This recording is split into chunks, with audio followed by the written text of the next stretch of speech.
And we are live. Hi. Hello, welcome to another e-commerce coffee break. In today's episode, I have a guest, Klaus Lampen from J&K Digital. Klaus is a Facebook ads expert. Hi, Klaus. Hi. How are you? How are you today? Happy to be here. I'm very good. Yeah, very good. Can't complain, apart from the weather, but so far so good. Yeah, it's an interesting summer, isn't it? Yeah, Klaus, give me a bit of a background. What you're doing, how you help your clients with Facebook and advertising.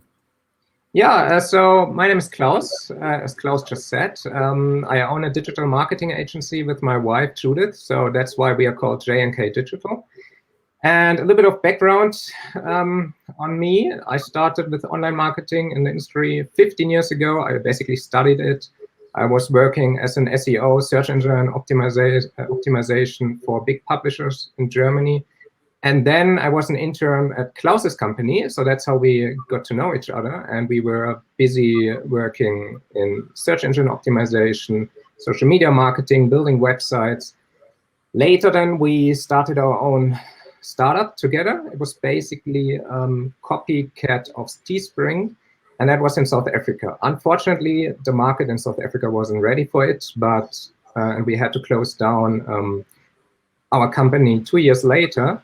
But I never regarded it as failure because I learned so crazy much in those 2 years. And yeah, it was crazy. We learned from our mistakes. I got better in what I do. And without that experience, I wouldn't be where I am today. And really, I learned a lot.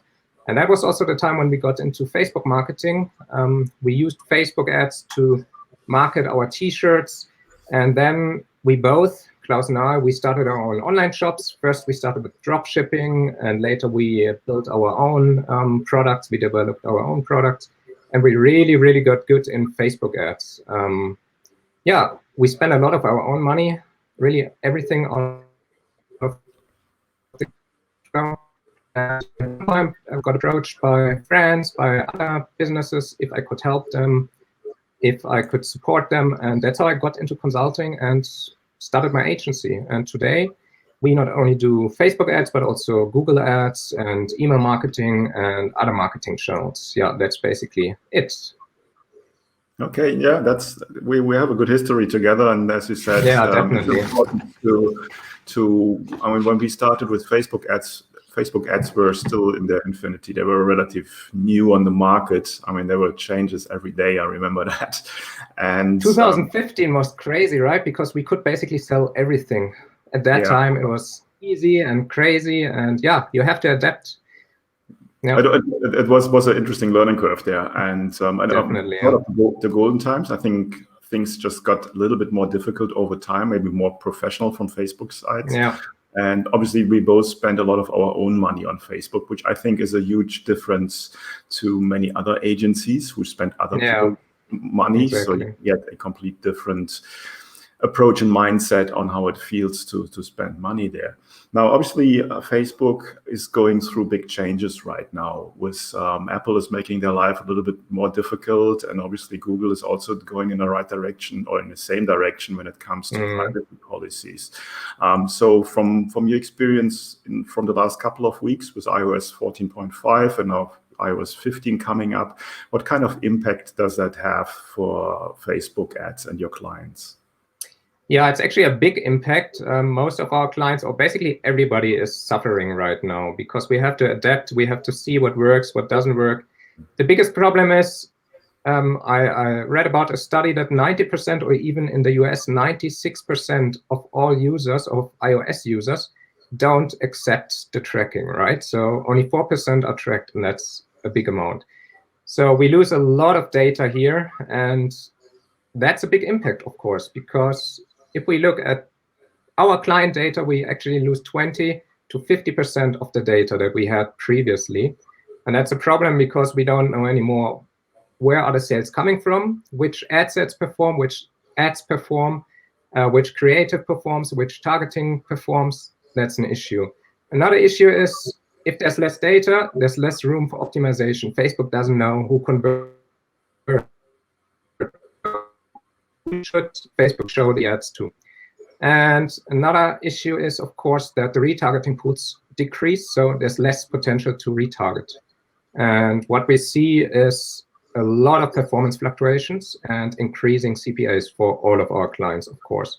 So yeah, we have to adapt, and we have to find new ways how to steer through this. Yeah, sure. Now, Facebook obviously is busy in the background and has already implemented a couple of things to sort of fight the problems. I mean, there's the conversion API, and you need to obviously do quite a few changes in the back end of your Facebook Business Manager and ad accounts. Is that something that your clients are aware of, or is that something you need to point them in the right direction to do these changes? Most of them are not very technical, so they don't know much about it. So we actually explain them everything, what needs to be done, setup of the 8 events, that they need to verify their domain. And so that's what we are here for. We explain them everything, or actually we don't explain them because many of them don't understand a word of what I'm saying. And it's too technical, so we do it for them. Yeah, and they're quite happy about it because really, Facebook ads gets more and more professional, more and more difficult. And if you don't have the right technical understanding, it gets really difficult. Yeah. No, totally agree. But I think on the other side, and I have heard that from other places, obviously it will also sort out a little bit of the market. Exactly, that's a good thing. Yeah. So what's your view on that? Yeah, everybody's struggling right now, right? And you should never panic. So we are all in the same boat. Even if your numbers tank, if your CPA increases like crazy, don't panic. We are all in the same boat. We are all struggling. But if you have a good product, maybe dropshippers will have it really difficult nowadays if they just rely on Facebook. You have to adapt to the changes. And if you have a good product, trust in your product. And yeah, you will basically be left with less competition if you adapt and just steer through it. Yeah. Now, the next point after the changes was the tracking, was the privacy policy. Obviously, in iOS 15 will be email targeting, so that you basically you cannot really collect emails any longer, or they will be sort of giving you a fake email coming from a iOS device. Does that impact your site, or do you think that's more on other levels of marketing than Facebook ads? Yeah, this will come with iOS 14.6, right? And it will, of course, be a problem that many people, or Google users now, Apple users will be able to just generate a fake email, and that's an issue, of course. Then you have a lot of fake emails in your email marketing campaigns, and your deliverability will suffer, and that's, of course, an issue. But what we always say, you have to not just rely on one marketing channel. So if you were just on Facebook ads so far, that's not enough anymore. You need to diversify. You need to get into Google ads. You need to go into email marketing, and changes, your business can die in one day if you just rely on one marketing channel. Never put all your eggs in one basket. Yeah. No, definitely. And of That's course, something. another big thing, of course, is that you need to look at the bigger picture.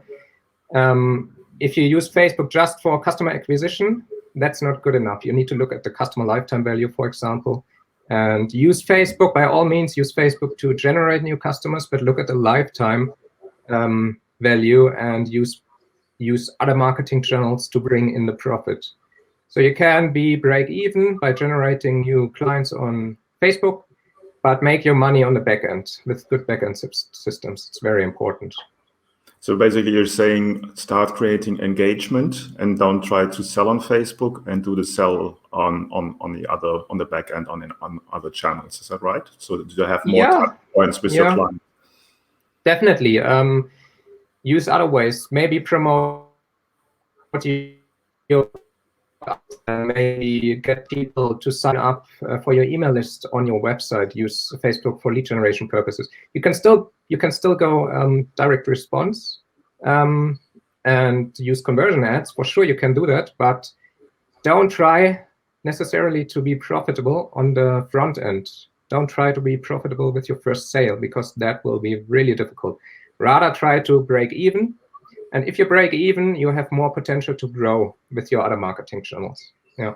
Yeah, 100% agree to that. And again, I think that's where it will be becoming very difficult for the classic dropshipper from AliExpress. Yeah, they always you need to build a brand. So they need to build a brand, and that obviously takes a little bit of time, and it's not a business out of nothing, which a lot of people still think they can do that.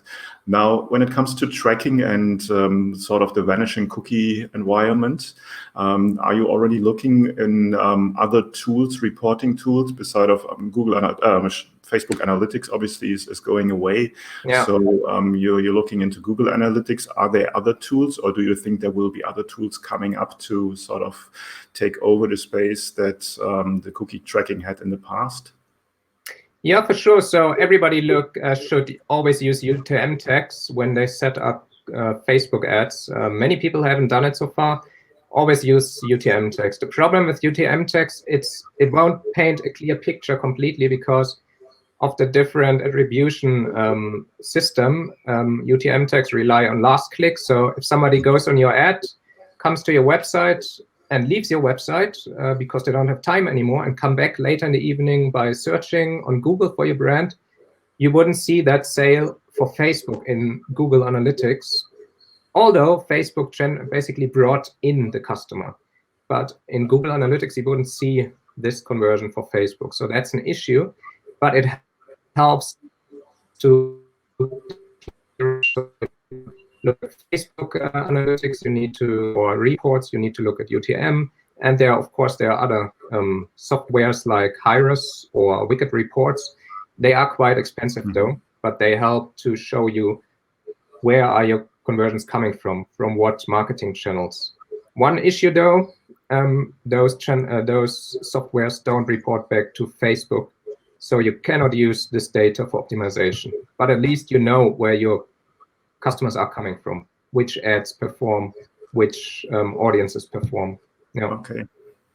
Yeah. So the tools that you just mentioned, are they server-side tracking? So basically, you have to install it on your own server and take it from there, or?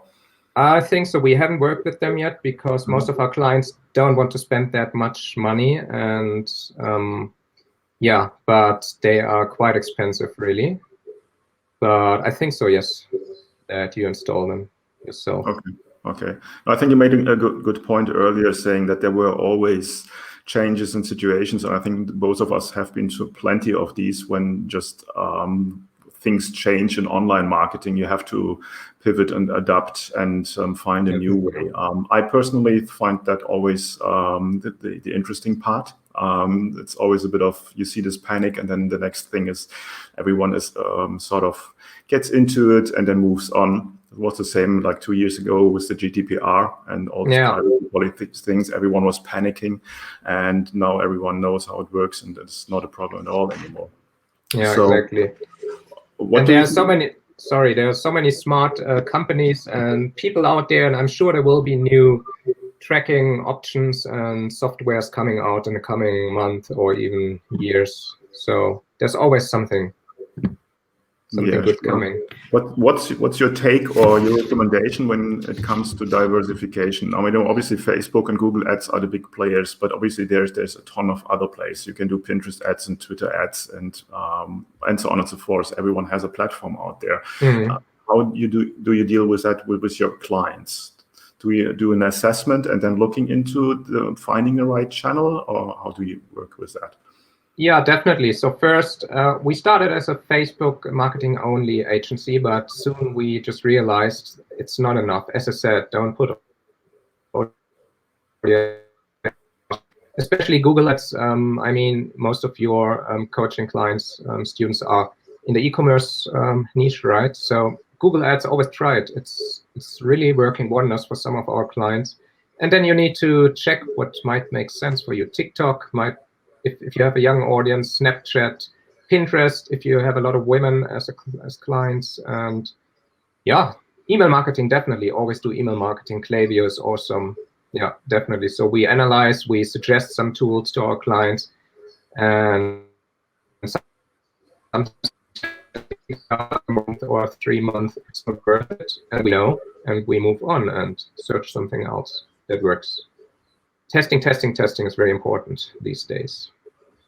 Yeah. I think it always was. It's nothing. Yeah, testing is It always the was, most important, the most time-consuming and most important thing. Cool. Yeah. No, it sounds good. Okay. Thanks for giving us an overview there. So, where can people find you? People can. The easiest thing is on Facebook. Search for Klaus Lampen, or on our website. There's a contact form: jnkdigital, all in one word.com. Yeah, that's it. Basically, you will find me. There's not many people with my name. Yeah. And you're taking people or clients from all over the world, or is there certain specific regions that you work with? Most of our clients are in Europe and the US, but we are open. We are based in Cape Town, but we take clients from all over the world. Okay. Yeah. But there's one thing I want to add, because I mean, it sounds very bad, this whole iOS thing, but there's a silver lining. Today is the 30th of June, and Facebook rolled out a new feature today, which is that, or let's put it that way. So far, conversions from opted-out users were only included if you were optimizing for one-day click attribution optimization. And from today, they are included even in the 7-day window, which helps a lot, because so far you had the trade-off. You would either optimize for one day and be able to track iOS users, opted-out iOS users, or you would lose out on all the people who converted after day one, which is a big problem, because especially if you have more expensive products, people don't buy within one day usually. But now it's included in a 7-day window, which will make it much easier. Okay, that's something good. That's good that they do that. Optimize for 7 days.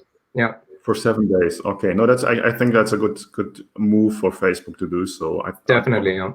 The one, as you said, the 1-day click is just too short. A lot of people do not buy immediately. Yeah, it's only if you have really cheap products that have an impulse buy, but not if you have more expensive products. Most people don't buy within a day. That's something I will recommend to my clients immediately. Yeah. Do that. Okay, thanks, Klaus, for being on the e-commerce coffee break. Really thank you for inviting me. Okay, thanks a lot. It was fun. Chat soon. Bye bye. Yeah, bye. Bye.